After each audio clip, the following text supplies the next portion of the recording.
deyir, soruşdu ki, mən Rəbbuk.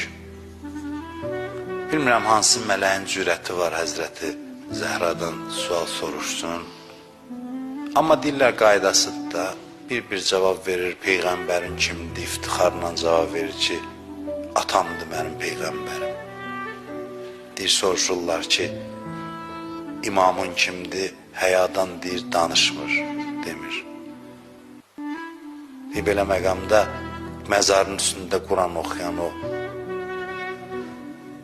Əli Fatiməyə deyir ki, Fatimə utanma denən evi yıxılan qərib, məzlum Əlidir mənim imamım.